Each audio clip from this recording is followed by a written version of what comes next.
live. We back, man. Welcome back to the Golden Goose DFS experience. I am your host, Chandler Blakely, aka Goose, and we are the leaders in single entry 3 max and 20 max content. But listen, have no fear. Even if that's not your particular style of play, man, if you just playing NBA DFS in general, this is one of the best spots you can be in, man. Go on and hit that subscribe button. You won't be sorry. Turn your notification bell on so you know when the videos and content drop.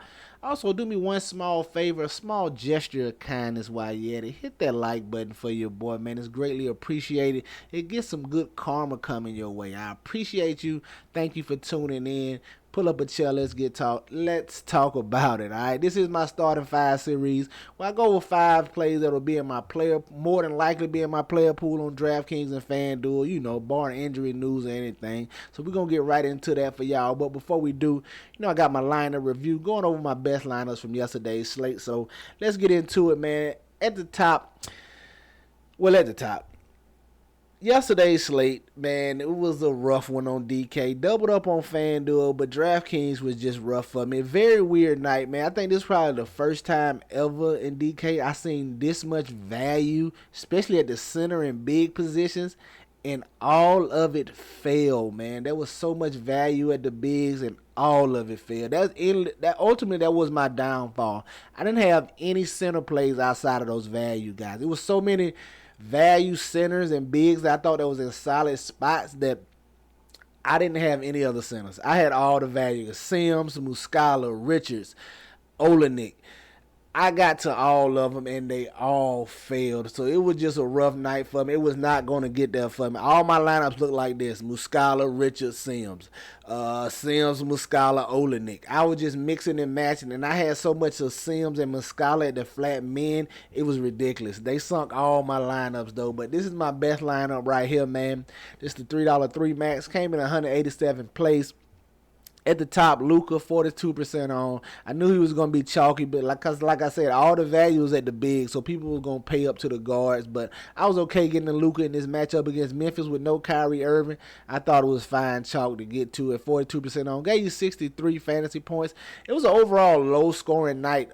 For it to be a slate as big as it was, that probably was the lowest scoring night I seen on that big of a slate since I probably ever, man. Like 315 was the winning score. Normally you getting 12, 13 games, you talking pushing 400, but extremely low scoring last night. That because none of the stars really crushed, all right? But at the shooting guard, got Bogdanovich here at 1.6% on, 57 fantasy points. Great night from him. I had interest in him when I seen DeAndre Hunter was out. I thought it was a possibility he moves in the starting lineup. They didn't go that route. They like to bring him off the bench, but undoubtedly Trae Young getting ejected helped him out right here as he stepped in and dropped 40 real-life points in this matchup. Great outing from him. Asura Thompson was just trying to get to that Pacers-Pistons game and trying to get to some different pieces. Thought Asura Thompson could come. I thought he would come in a little lower on than this, but 15% on, man. 35 fantasy points was solid. Jericho Sims ruined my night in more ways than one, man. With me, first of all, me playing him I probably had 80% Jericho Sims and he killing me. And then him starting got me off of Isaiah Hartenstein, who actually was the highest scoring value big on yesterday's slate. I was heavy on him. You saw him in the video. But once the news came out that Sims was starting, I got off of Hartenstein and didn't get enough, and that ended up hurting me. So Sims killed me 2 ways, by having me play him and getting me off of Hartenstein and not playing him as much. So he definitely destroyed me. Mike Muscala right here, 40%. I probably had 100% Mike Muscala, man. 7 fantasy points, just utterly ridiculous. Terrible from him. Isaiah Joe, thought it was a chance he may get to start. Even if he didn't, thought he should see increased playing time with Lou Dort being out over there. Came in at 27% on, only 14 fantasy points from him. Then finishing out with Giannis here at 7%. He gave you 60 fantasy points.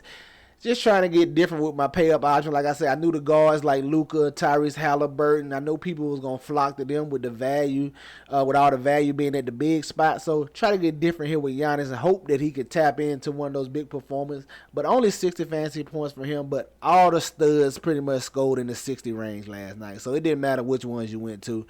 And then Nick Richards at the bottom here, 37% on. Only 15 fantasy points for him, man. All the bigs let me down. That would pretty much destroy me on DraftKings, man. Lost most of my buy-in, got a little bit back. FanDuel is a little better, man. Doubled up over here. Just played single entries over here. This is the $10 single entry. Came in 113th place. I thought we had one. This lineup was in first for most of the night, but over here, the plays that set me apart was Terry Rozier and Benedict Mathurin, undoubtedly. Terry Rozier, 8% on, gave us 53 fantasy points in this matchup here. Cade Cunningham at 34% on, just trying to get pieces of that game. 40 fantasy points from him at 34% on. And then Benedict Mathurin, man, 4,800. Just trying to get a value piece over here, a little different value piece than those bigs. Got him at 5% on, and he went out there and put up a monster. 55 fantasy points from Benedict Mathurin in this spot. Nikhil Alexander-Walker just went right back to the well. Pardon me. With no Anthony Edwards over there. 8% on, only 19 fantasy points from him. Kyle Kuzma got off to a great start, but they just got demolished, man. Hurt his ceiling. He didn't play much to end the game out there. Jimmy Butler, love the matchup against the Hornets, no Bam. I was hoping we could sneak a big regular season performance out of him. Didn't really happen, only 43 fantasy points. Jared Allen, utterly ridiculous, man. I just knew without Evan Mobley over there, he should have an increased rebound rate and have a better rebounding night than what he did. He only got 7 boards here in this spot. Just completely failed me at 9% on, 16 fantasy points from him. Then Bojan Bogdanovic definitely getting pieces of that game. Only 28 fantasy points from him at 40% on. And then Kelly Olynyk killed me with 12 fantasy points down bottom here, man.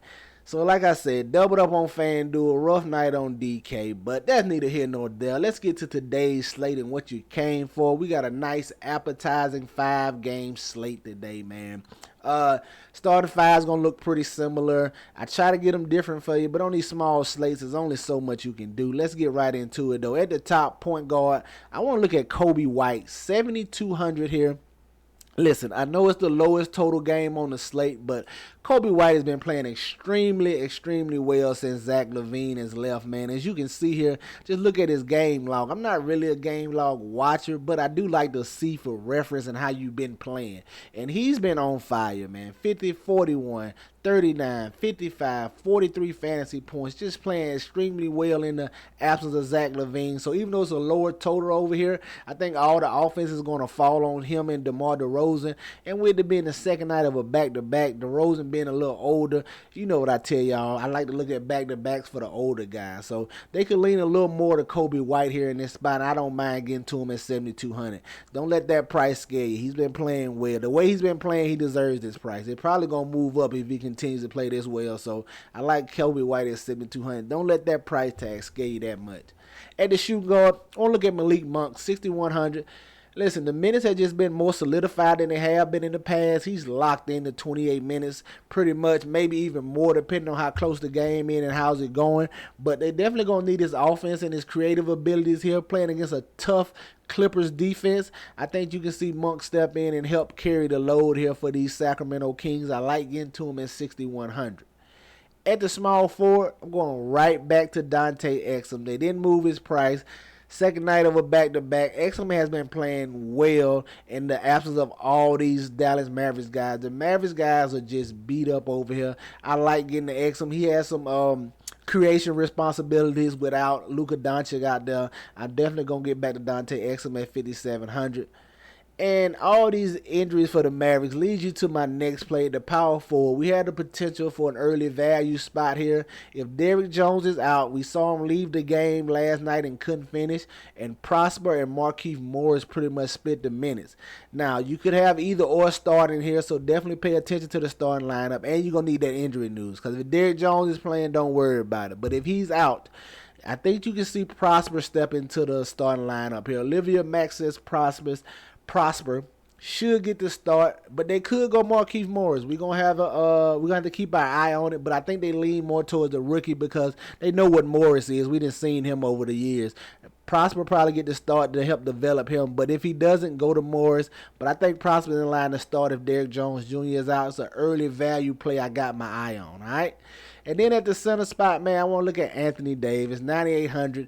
Listen, he should just eat down low against this Mavericks team. They're not going to have enough size. Really, the only big they got down there is a rookie and Derek Lively, and AD should school him to the ways of the NBA quick, fast, and in a hurry.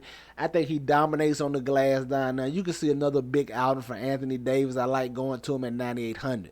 So there you have it, your starting five on DraftKings. Kobe White, Malik Monk, Dante Exum, Oliver Maxis Prosper, I don't know why I keep saying Prosperous, and Anthony Davis, man. All right, get you some exposure to these guys. Give me your player pool. Let's go look at FanDuel and see what I'm liking over there. All right.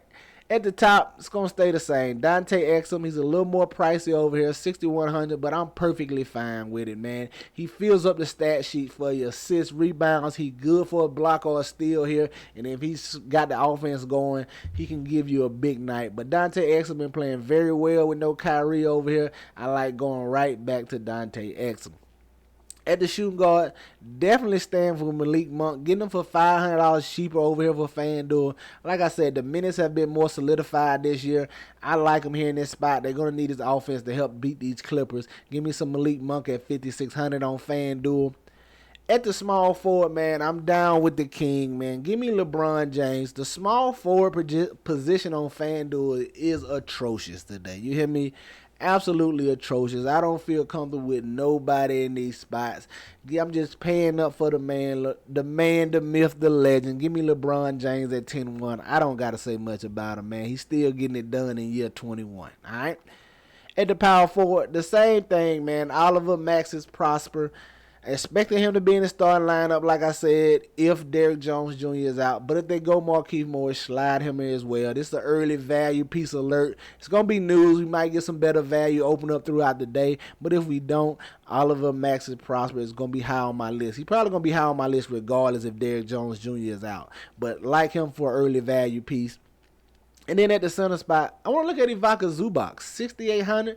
Similar to Monk, man, the minutes have been a little more solidified this season than years past with Ivica Zubac here. I think they're going to need him to bang with Sabonis down here. And Zubac has been very solid when he gets the minutes. He's always live for a double-double here. I like getting to him at 6,800 going against these Sacramento Kings. So there you have it, man. Your starting five on FanDuel. Ivica Zubac, Oliver Maxis Prosper, LeBron James, Malik Monk, and Dante Exum. Get you some exposure to these guys. Get them in your player pools. They for sure going to be in mine, all right? That's going to do it for us here today, man. Y'all know the motto. Chances make champions. Y'all green up. I'll catch you next time, all right? Let's get it.